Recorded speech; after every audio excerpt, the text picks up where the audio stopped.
Good morning, lovelies. ZoëTwoDots here with some more Pokemon Go goodness for you, and today is a bit of a news update for the upcoming season in Pokemon Go. We've got some info on upcoming events, seasonal bonuses, all that sort of jazz. Some of these things I don't have a visual to go with yet, but at the time of this video going out, the actual Pokemon Go live website should be live. So go and check out the seasons page for that too, for like a full, visual on this. First things first is the start of the new season, season 11. Just wild, are we actually that many seasons in? With hidden gems being the flavor for this season. There's already been some teased on Twitter, like some little shorts videos sort of things popping around. So looking like a bit of a adventure week style of thing. Some beach events, that sort of jazz. The news for the season basically confirms that this season we're going to be seeing Sandygast, its evolution Palosand, Carbink, and then, what other new Pokemon we're going to see as well. This season's going to be running from the 1st of June until September 1st. We've got confirmation that Shadow Raids will be continuing on without having a specific rocket event. So starting June 5th at 10 AM, we're going to be seeing Shadow Raids out and about, the level 1 and 3 Shadow Raids in your day-to-day life. However, the 5-star Shadow Raids will be exclusively for weekend raids, so Saturdays and Sundays. Unless otherwise noted, it says here specifically. And for our next legendary Shadow Raid boss, we're going to be looking at shiny Shadow Articuno. It also says here specifically during hidden gems, like that's going to be our raid boss. So I don't know if that means literally for the entire 3 months of the season, our weekend Shadow Raid boss is going to be Articuno, as opposed to, I guess, the Shadow Mewtwo thing was just a kind of like blast through one weekend. Again, I'm not sure if it just means for this month or for the entire season, is every weekend is going to have some availability of Shadow Articuno raids. Keep your eyes peeped. We'll see that when they roll out, I guess. And again, it will be available as a shiny too. There's a specific note in here that they're focusing on new Pokemon Go features during hidden gems. So I'm curious to see what actual features do get rolled out and launched for this season and when. Check back in, I suppose. For the comm days, I think we might have already had these dates announced, but in case you don't know the dates for the upcoming community days, it's going to be June 10th, July 9th, July 30th, and August 13th is what we're looking at for the comm day dates. For Go Battle League updates, I don't have the full update yet for Go Battle League, but again, once this is live, it should have a link to the full update. So no clue yet on any move updates, but we have got what cups are going to be featured. So for the Hidden Gem season, we're going to have the Fossil Cup for Great League, Summer Cup for Great League, Summer Cup for Ultra League, the Element Cup for the Little League, or Little Edition, and then a note here to, check in for more. So again, as this is live, it should have the full link to the update and all that kind of jazz. For our weekly research breakthroughs, we are looking at Sableye, Beldum, Ordino, Furfrou, Goomy, and Noibat. All excluding the Goomy can be shiny as a shiny potential. At the very least, the Parasect's been removed, so that's good stuff. Still not the most exciting, conglomerate, but hey. There's also a note here as well that starting this season, field research tasks that have previously been rotated on a monthly basis will now rotate seasonally, excluding Spinder. So the different flavors of Spinder will still rotate monthly. But that's kind of interesting, actually. I hope that what's in the field research is at least exciting for the season, because we're going to be stuck with it for 3 months, besides any events that, go on top of that. But hopefully that gives you a good opportunity to chase down any research tasks that you, do want to get done, and having the extended time to do that over the entire season. Again, we'll see if this is good or bad. As always, there'll be the season shake-up for what we see as regular spawns in, the cities, forests, mountains, water and beach biomes, all that sort of jazz, plus southern and northern hemisphere. Again, I don't have the visuals. Link will be in the description. And then for the seasonal bonuses for hidden gems, we are looking at 1 extra special trade per day, which is lovely to have that one back. If you're re-rolling, legendaries and stuff with your friends or your partner or whoever, set a little alarm in your phone if you need to make sure you actually do these trades, get the re-rolls, the extra XL candy, all that sort of jazz done during this season, because I know I definitely didn't take advantage of it last time this was a feature. I took advantage for like meet and greets and things like that, or when I was traveling, I was able to give people a bunch of regionals, but I did not take advantage of just swapping stuff with Alan to try and get better IVs. So set some sort of alarm or reminder if you're in the same boat. We're going to be getting 1 additional Pokemon candy when trading Pokemon. Keep in mind that if you are doing distance trades, it's normally a limit of 3 candy for distance trades. That's 4. Again, exponentially. We love extra resources. Get those distance trades in. Trainers level 31 and above will receive 1 guaranteed XL candy when trading Pokemon. Again, a great season to be taking advantage of bulk trades, rerolls, whatever else. Find a friend who's willing so that you can get your extra XL candies for things that you need to power up. And finally, for the a note here for previously a temporary seasonal bonus, the damage dealt by Pokemon participating in raids remotely will be permanently increased to the same amount of damage dealt by Pokemon participating in raids in person. So, same damage regardless of if you're in person or raiding remotely, allegedly permanently from here on out. Keep that in mind for any, raid lobby parties that you've been organizing, whether or not that means you need more or less people to get raids done going forward. Up next, I have got some visuals, yay! We've got the Searching for Gold Research Day. And by Research Day, they mean research 3 hours, let's be realistic here. So Saturday, June 3rd, 2 p.m. to 5 p.m, which is this coming weekend. We're gonna be seeing these Pokemon featured specifically in research tasks. The wording here is different. We haven't really seen wording like this before. It usually says wild and research, whatever at the top. We read the whole thing here. We're gonna be spinning stops, getting the research, and then these lads are gonna be featured in the research tasks: Caterpie, Magikarp, Nosepass, Sableye, and Barboach, plus a note down here that you'll have an increased chance of catching a shiny one, or sorry, encountering a shiny one. For me, I have not had a single, oh, hello sir, come on. Ow. For me, I don't have a single shiny Nosepass. That's gonna be my personal chase one there, assuming I can get out and get this one done. Event bonuses are going to be Pokestops may turn gold without a golden lure module.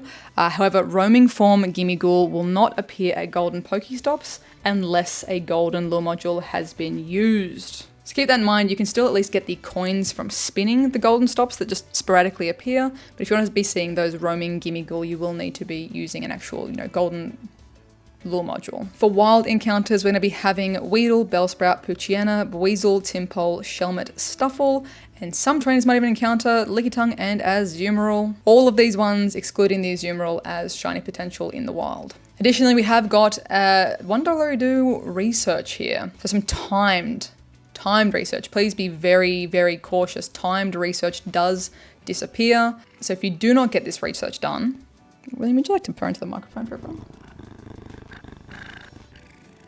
If you do not complete timed research in time, it will disappear. Special research stays forever. Timed research do be timed. Keep that in mind. So for the timed research, optional extra, this timed research will challenge you to complete field research tasks to encounter more of the featured Pokemon of your choice.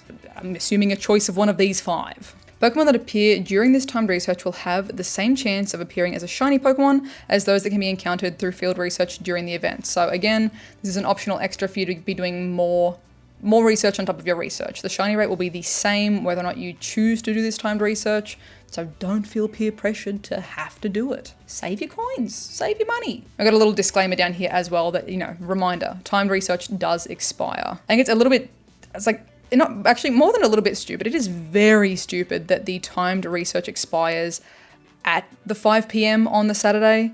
That's dumb. We've all been there for events and comm days and things like that, and you forget to evolve to get your move, or you forget to evolve, your good one, you gotta wait till December to do the evolution. If you have to claim certain bonuses and things like that, I think that the timed research actually ending exactly on the event end is a bit silly. Especially when it could be something where you're out and about doing the regular research tasks and then, wrapping up the timed research portion at home to catch those last few things, or even just the hour, 2 hours afterwards is a bit of a yikes from me. It's a hell of a purr, my guy.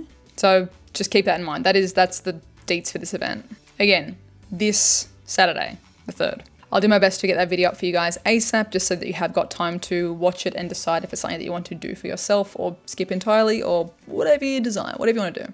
Up next, we've got some details for the Water Festival Beach Week. It's going to be starting June 6th, 10 a.m. local time, and then ending on June 12th at 8 p.m. local time. Got a bit of a different, we've got a bit the infographic style for this one. So, we're going to be seeing Sandygast and Palisand debut in Pokemon GO. I like Sandygast. It's one of those goofy object, it's just a sandcastle. It's just an ice cream. It's one of those Pokemon that's just it is just a thing. But I like it. It's cool. It has a stunning shiny, which is, sadly not being dropped on launch for this one, but cool Pokemon. I like it. For wild encounters, we're going to be seeing Tentacool, Shelder, Krabby, Alolan Executor, Horsey, Staryu, Marill, Wingull, Whalmer, Spheal, Finneon, Dwebble, Frillish, Clauncher, new shiny, and some trainers might even encounter the following: Mantine and Poplio. Bit of a secret there, shiny Clauncher being released. Again, stunning, shiny, beautiful. A whole bunch of usual suspects returning. Keep an eye out for Shelter. Again, extra Stardust when you do catch those. So catch everyone that you do see for the extra, bonuses. But a couple of lads that we don't get to see too often, and I would say fairly new shinies as well, with Frillish and Finneon. I don't know if they've been heavily featured for an event since their shiny debut, so now's your chance. There's going to be a global challenge. So work with trainers around the world to throw 300 million nice throws to unlock these bonuses. Increased candy for nice, great, and excellent throws. Increased chance for trainers level 31 and up to receive Candy XL for using nice, great, excellent throws. Happy days. Field research encounters are going to be having Lapras with the bow, Frillish, Binnacle, Clauncher, and Sandygast. As an event bonus, we're going to have 4 times duration for Rainy Lure modules. Mega Swampet's going to be in Mega Raids. 3-star raids are going to have Blastoise, Gyarados, Lapras with the bow, and Alomomomomomomola. 1-star raids, Alolan, Diglett, Hisuian Quillfish, Carvana, Unana, Feebas, and Sandygast. Spotlight hour for the Tuesday when the Water Festival starts is actually kind of interesting. It's like a mixed bag for once, which is really cool. It's not just one featured Pokemon. So June 6th, 6 p.m. to 7 p.m. local time. The Spotlight Hour is going to include Krabby, Kabuto, Corphish, Clauncher, new shiny, and Crabrawler. Curious to see. Like, honestly, I rarely go out for Spotlights anymore. I will log in and do the double candy transfers for those ones. But the only ones I can genuinely think about that I've gone out for ever were the Swirlix one and the Miltank one. That's just a me thing. There's just not been one that has enticed me that much. Even if it has been a shiny that I don't have, I'm not always motivated to go out for spotlights. My house spawns suck. I have 0 house spawns unless it is a Spotlight Hour or Com Day. But even then, it's like, here's a sprinkle. So I may be tempted to go out at least for the potential for, more Clauncher spawning and stuff like that. And then lastly here is a hell of a choice. In 5-star raids, we have got Uxie, Mesprit, and Azelf. And if you are able to read, you'll be seeing on here, or if you've experienced these ones in the past, you will remember that these guys are regional exclusive Pokemon. Regional exclusive Pokemon in raids. When these guys dropped as shiny as well, this was a hell of a time in Go for hosting. On the last night for Raid Hour, when these guys were in raids, I hosted over 100 individuals for the Raid Hour, and I'm pretty sure it was either between 60 and 70 people that got their Pokédex Uxie through that, raid hosting. Given the most recent change to the cap for remote raiding, the increase in price to remote raid, that's a bold choice for them to just drop that so soon after the changes and so soon after the overwhelmingly negative response to the changes.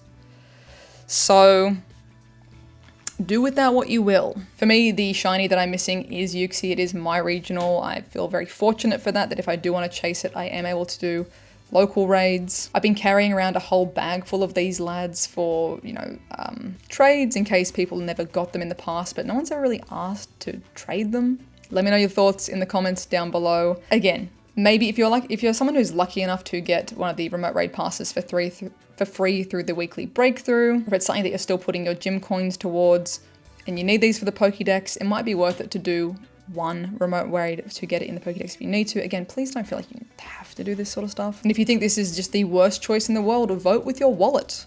Don't do the raids. Don't, do remote raids for it. Just don't engage with it if it's not your vibe.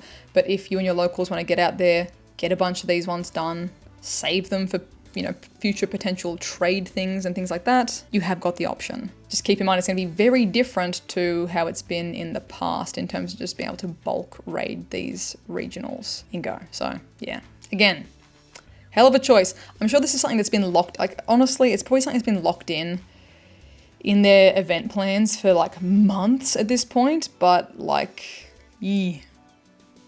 maybe that one could have been readdressed. I don't know. We'll see. And keep in mind as well for the Uxie, Mesprit, and Azelf raids, at the very least, you do not need a lot of people to get these ones done in raids. Yuxi is the tankiest of them all, so Asia Pacific region, Yuxi is a bit of a unit. I would recommend more than 3 people for it. It's hefty.